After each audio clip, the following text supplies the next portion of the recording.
What's up, lads and ladettes? This is Gamers, Nerds, and Geeks United. I am Dakota Griswold, and I have a slew of topics I want to discuss with you really quick today. It's mostly Nintendo, kind of a mixed bag with a pinch of Sony in it, but I'm going to end off with Nintendo. So let's get straight up to it. WWE 2K18 recently released for the Nintendo Switch, and it was just, let's just get straight up, let's be real here, straight terrible port. It often dips below 30 frames per second when entrances are in straight up slow motion. Sometimes with more than 2 people are in the ring, it gets really slow. It's just not good. I'm just basically saying is that I hope that this does not affect development for WWE 2K19 on the Nintendo Switch. This is just a bad port. It seems to be rushed out. I'm not sure if there has been any patches yet, but I'm a huge wrestling game fan and wrestling fan. So this kind of really bothers me. I would like to play wrestling on the go, but not if it's going to be like this. So let's get to the next topic. So recently at the Game Awards, Bayonetta 1 and 2 collection for the Nintendo Switch has been announced. It was previously released on the Nintendo Wii U, and well, the Wii U didn't do too well. So let's get everybody's attention with the hottest selling system currently right now. With the Nintendo Switch selling just over 10 million right now, it looks like February is launching the next year off for Nintendo, and hopefully that's going to do something for it. But I was already excited. I was already just flabbergasted with it.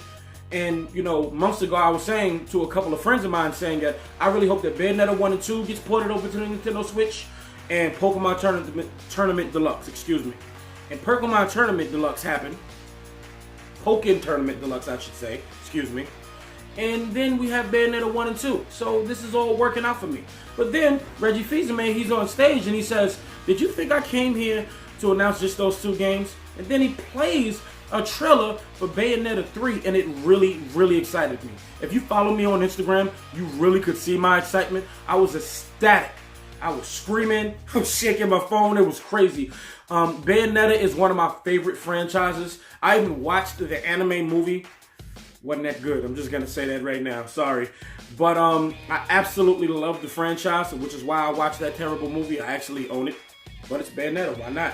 I own the Wii U version. Still not going to get rid of it because it's not a lot of double pack. Because it came in a double pack originally, and it's not a lot out there in the wild. You can really only get just Bayonetta 2 by itself. So maybe it'll be worth something. Maybe I never want to get rid of it. I even went out and bought the strategy guide for it.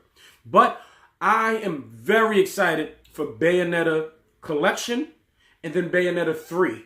If you are, let me know in the comments below. Let's move on to the next topic.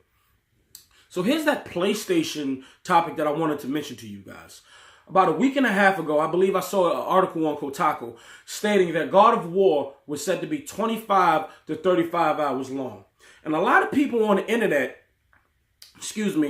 were very displeased with this length. And I really want to know what is up with the entitlement, guys. Seriously. Everything is not Persona. Everything isn't Skyrim, Fallout, The Witcher, or Legend of Zelda Breath of the Wild, which I'm proud to say that I spent over 150 hours in, but not many games get that out of me because that's just not me. And maybe there is still a large crowd that appeals like me, that love those single-player linear games, who don't want to be playing these games forever and ever and ever. Yes, you know, I like to get lost in these worlds sometimes, but what I like to do is to be a beginning and an end, and everything to go intertwine and everything to make sense. I don't want side quests that have nothing to do with the main quest. I don't want any distractions. I like to maybe even replay it. Or you can just take the New Colossus route, Wolfenstein 2, New Colossus route, and just support some DLC. Some recent DLC came out and it's about an hour and a half long, but there's going to be more to it. So I think that's fine. I don't understand why people are complaining. If it's a single-player linear game with a strong story, what's the problem? So let's move on to the next topic. Okay, and finally, this is just a rumor, so this is all just speculation. But last week on Reddit, someone said that they believe Bandai Namco is developing Metroid Prime 4 for the Nintendo Switch. This is very exciting. Bandai Namco has been doing very well as of late. They have been announcing a plethora of anime-based games. And I can't really argue with them. A bunch of them look really good, so hopefully they can do something with them. But that leaves Retro Studios, the developer of the original 3 Metroid Prime series, in the Metroid Prime series, open. So what does that mean? I'm really hoping that they are remastering and redoing that and going to release them in a collection to help prepare everybody for Metroid Prime 4. That really excites me. I'm really hoping that that's just what it is. This way, they can still show us a little bit of gameplay in the heavily rumored January Nintendo Direct.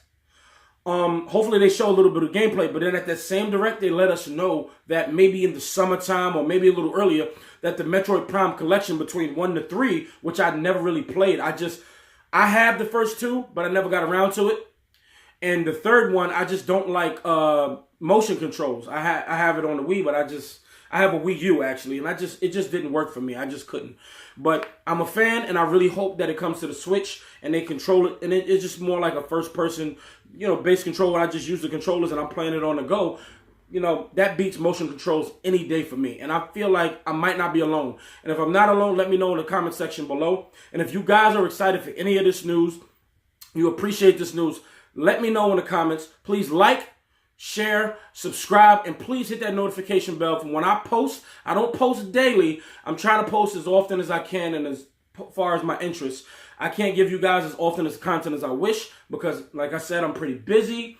My commute between work is 3 hours a day, so I can't really post as much as I want, but I would like to give you guys more content. Please donate to my Patreon, $1 a month or whatever you would like to donate. I really, really appreciate it. Please follow me on Instagram and Twitter. I will post all of these things below. I really appreciate it, guys.